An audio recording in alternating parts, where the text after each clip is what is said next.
Hello everyone, welcome back to another episode of r/PettyRevenge. In today's episode, the HOA is the hero this time. Ice cream man stiffed my kid. Don't like my RV in an empty field? Fine, I'll park it outside your front yard. Before we get started, make sure to subscribe so you will never miss a video. So let's get started. The HOA is the hero this time. I have one incredible "the HOA isn't the asshole in this case" story. My dad is African American and went on a walk around the community park around 3 in the afternoon. He was wearing jeans, a polo, etc. Someone who had recently moved in, maybe only 2 weeks, sent an email to the president of the HOA because they were unable to attend the meeting. They said they had a photo of a suspicious person who had been obviously casing people's houses to rob them and included photos of my dad. The president of the HOA emailed back that they were very concerned after seeing the photos and would stop by her house to discuss the issue in person. They scheduled a time to talk and come up with safety strategies.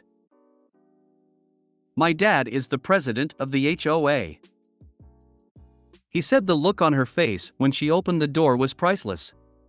He then proceeded to discuss the issue with her like she hadn't emailed a picture of him, asking her, "Now why did you feel concerned for your safety? And what about him made you think this man was a threat?" She didn't send any more complaints. I thought the way it would go was that the HOA wouldn't tolerate her racist assumptions, but the fact the very man in question is the HOA president makes this story all the more glorious. And his response was absolutely perfect. Because if she had 0 brain cells, they still might have actually had a valuable discussion about making the neighborhood a safer place. But unfortunately, she's the garden variety ignorant and no such fun was had. I was on NEXT door and someone was complaining about a dude walking down the street wearing the same clothes every day at the same time. All the comments were, "You should contact the police." I was the lone crazy going, "Maybe he's walking to work and that's his work uniform." What an insane assumption. I can't believe you don't call the police on McDonald's workers. Please congratulate the president for his calm professionalism in the face of clueless fear. Very impressive. I'll take phrases you'll never hear in 2018 for 800. I am envisioning your father as Captain Holt and it is glorious. Ice cream man stiffed my kid. My kid ran outside to get an ice cream from the ice cream man. Kiddo returned a little sad. I asked what was wrong. She said, "I asked the ice cream man for my change. He gave me this lollipop and drove off before I could say anything." My kid doesn't like lollipops. Even if she did, it wouldn't have been a fair trade, not by a long shot. Anyway, I drove over to Costco and bought a few boxes of ice cream bars. For the next few weeks, my kid shared ice cream with all of the kids on our side of the neighborhood.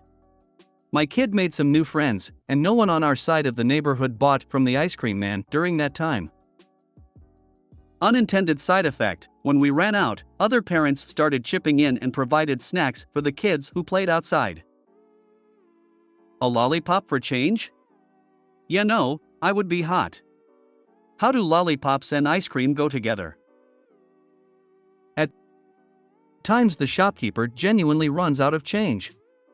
On one such occasion, my aunt received a candy instead of change. Few days back, my aunt went back to the shop and gave back the exact same candy as change.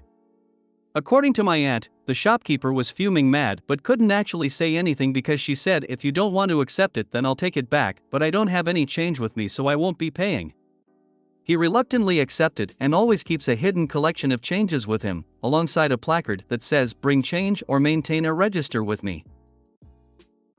When I was a little kid, I heard the ice cream truck, so I stole $20 out of mom's wallet. The ice cream man put the change in an envelope for me to take home. My uncle gave me $20 for the ice cream truck once and I didn't understand change. I just handed it to the ice cream man, got my ice cream and went home. A minute later, there was a knock on the door and it was the ice cream man with the change 6-year-old me didn't know I needed. In the show My Name is Earl, Joy is ripped off by the ice cream man, so every week she uses a mega horn to shout about it while he's trying to sell ice cream, lol. When I was a kid, me and my siblings/friends chased the ice cream man for 3 whole blocks. I know he saw us, but refused to stop and did not stop anywhere else on those blocks. A few weeks later, I heard my mom and neighbor talking about how the guy had been arrested for selling drugs out his truck. You and your neighbors did good. Don't like my RV in an empty field? Fine, I'll park it outside your front yard. This was months ago, but I love thinking about it.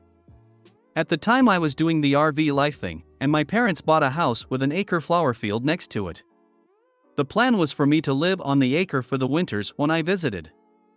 I parked it in the very back of the property far away from anyone and literally had someone coming in that week to put in fencing.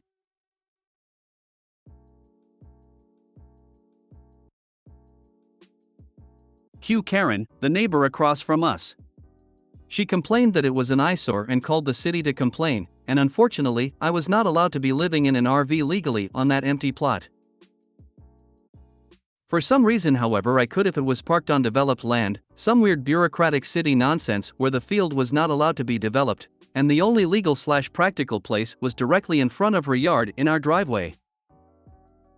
So Karen got to enjoy my big ugly RV for 6 months every time she came home or left. The requirement is probably so you aren't dumping sewage or other grossness. At the driveway, you're presumably using city water and sewer and trash collection. Or it's an anti-homeless law. Most places have extensive laws against RV living. My area is fine with it, but the field had some protected plant species on it with a clause that it could not be developed or something like that. We're about to be in your boat. Wife and I bought land, were told we could live in our RV while preparing to build with no issue. Come time to move into the R trailer and they said, oops, you're actually just within the village limits, no RV permit allowed, so we got our building permit, which allows the placement of trailers, it's plural in the bylaws, until our home is complete. Now, they are saying that it technically only allows 1 RV and 1 storage trailer, and we have 2 RVs as we have friends staying with us to help build. The neighbor next door to the one who complained has offered to let us keep one on his property until we're done building. Hope they enjoy being right next to the trailer they complained about sitting across the street in a mostly empty lot. I feel like I've heard of camps of people living in RVs and squatting for months on empty lots. It's sad because a lot of these people have no other homes besides their campers and are always looking for places with electricity, water, and sewer access. The thing is, people gonna people and the land ends up getting trashed. Pretty sure owners have to go through the same eviction processes as any other squatters. Everybody gotta do what they can to get through the struggle, but I wouldn't want to be in the owner's situation. If you made it to the end of the video, thanks for watching. Don't forget to like, subscribe and share, and we will see you in the next video.